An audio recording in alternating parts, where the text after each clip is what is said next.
estudante, bem-vindo de volta ao nosso curso pré-IFMG Linguagens. Essa é a aula de número 7. Na aula de hoje, nós conversaremos um pouco acerca dos textos da esfera literária. A esfera literária, como você deve ter observado no seu material didático, é aquela esfera na qual transitam textos que lidam diretamente com o poder criativo do ser humano, com a arte, com a criação, com a beleza, tudo aquilo que é belo. Ela é uma esfera em que nós vamos encontrar textos poéticos, romances, contos, todos os textos que não têm compromisso com a verdade, não têm compromisso com o teor informativo, pelo contrário, são textos que vão lidar com a sensibilidade humana, com a capacidade que o ser humano tem de criar coisas diferentes, coisas novas, de trabalhar com as palavras, com as imagens, enfim, usar o seu corpo, o seu poder criativo para produzir textos, imagens, pinturas que lidem com essa capacidade do ser humano. Nessa esfera literária, no nosso material didático, nós incluímos alguns gêneros importantes para o seu conhecimento neste momento. Essa capa que você está vendo é a capa de um texto bastante conhecido de um autor aqui da nossa América mesmo, o Gabriel Garcia Marques, no seu texto 100 anos, o seu livro 100 anos de solidão. Como ele, também outros vários, mas ele é um célebre autor aqui da nossa América, um poeta conhecidíssimo, um escritor conhecidíssimo, consagrado na literatura internacional. Bem, uma vez assim introduzidos alguns detalhes acerca da esfera literária, vamos falar um pouquinho acerca de alguns gêneros. Inicialmente, vamos falar acerca de romance e conto. Muita gente faz confusão entre esses gêneros, porque de fato eles têm muitas semelhanças. Ambos, por exemplo, são textos narrativos. Pelo fato de serem textos narrativos, obviamente, nós sabemos que alguns elementos estarão presentes ali nesses textos. Por exemplo, narrador, personagens, tempo, enredo, espaço, são elementos próprios da narrativa, não é verdade? Nós também já sabemos que não há aqui compromisso com a verdade, porque estamos lidando com textos literários, textos que têm aqui o compromisso com a arte, compromisso com o belo, com a criação humana. Então, o que a gente pode notar de diferente entre esses textos?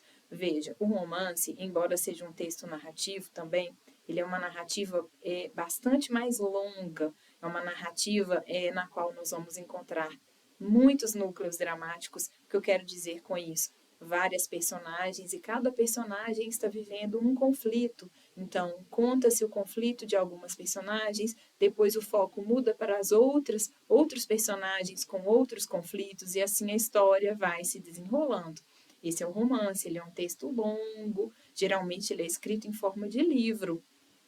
No nosso meio televisivo, por exemplo, a novela televisiva, ela se assemelha ao romance, mais ou menos naquele molde ali. Claro que a novela é um outro gênero textual, bem parecido com o romance, mas tem alguma nuance de diferença.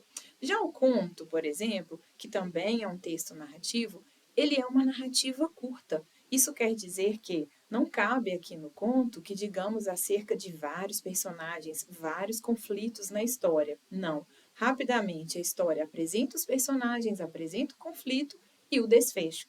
Essa é a principal diferença entre romance e conto. O romance bastante mais longo, complexo, e o conto mais simples e mais curto.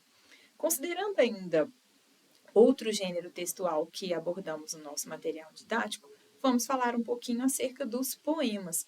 O poema, também um texto da esfera literária, um texto que lida também com a criatividade, com a capacidade do ser humano de utilizar as palavras de forma linda, de forma bela, de forma a expressar a subjetividade, expressar o que o eu lírico pensa acerca daquela situação, daquela história que ele está envolvido, daquele conflito, daquele pensamento. Então, é comum que em poemas nós vejamos a expressão do eu, a expressão daquele sujeito, que a gente tem que tomar muito cuidado para não confundir com o poeta. Poeta é uma coisa, eu lírico é outra coisa. O poeta é aquela pessoa no mundo que tem a capacidade de escrever, de utilizar as palavras dessa forma. Aqui nós estamos falando de eu lírico. Em alguns casos, existe até uma tentação enorme de confundir um com o outro. Mas, quando estamos falando em textos literários, nós vamos falar de eu lírico para os textos poema, poéticos de forma geral, e vamos falar para eu sujeito, de eu sujeito, para aqueles autores, que não é o autor no mundo, mas aquela voz que emana do texto, quando o texto é em prosa. Então, refaço o que digo. Veja bem, nos textos em prosa, diremos eu sujeito para aquela voz que emana do texto, aquela voz que vem do texto, como se fosse o autor, mas é o autor ficcional, é aquela voz que vem do texto, aquela pessoa que constrói o texto na ficção. Esse é o eu sujeito, nos textos em prosa. Nos textos em verso, como o caso do poema, por exemplo, nós vamos chamar essa voz que emana do texto de eu lírico. No caso dos poemas, por exemplo, nós observamos uma característica interessante que o difere dos textos em prosa. Nós vemos que ele é organizado em versos. Verso é cada uma das linhas que aparece aí nesse texto. Então, o texto em prosa, ele é organizado em parágrafos, não é verdade? É um texto linear, que é organizado em parágrafos. Já no poema, por exemplo, ele é um texto em verso. Cada linha é um verso, e o conjunto de versos, a estrofe. A principal característica do poema é essa exatamente, que nós podemos diferenciá-lo imediatamente ao observar, nós podemos diferenciá-lo do texto em prosa.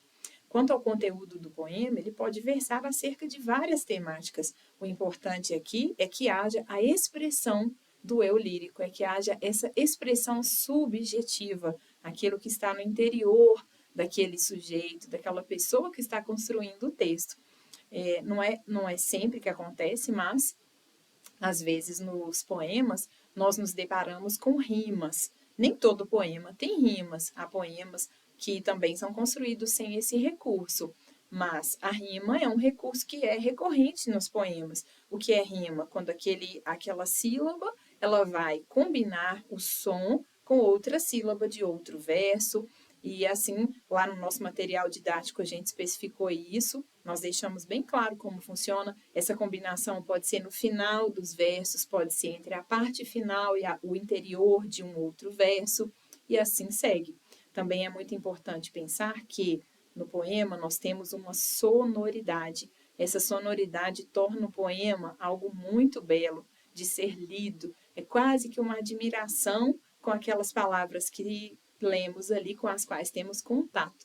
Essa sonoridade, ela faz o poema ficar encantador, ser encantador para a nossa leitura. Também temos, assim, a métrica, o tamanho dos versos mesmo. Isso também não é organizado de forma aleatória. Quando o poeta está produzindo seu texto, ele sonha com aquele texto, ele produz aquele texto na forma como ele julga necessário ou como ele julga fazer ali naquele critério. Bem, então, passamos hoje brevemente em alguns textos da esfera literária.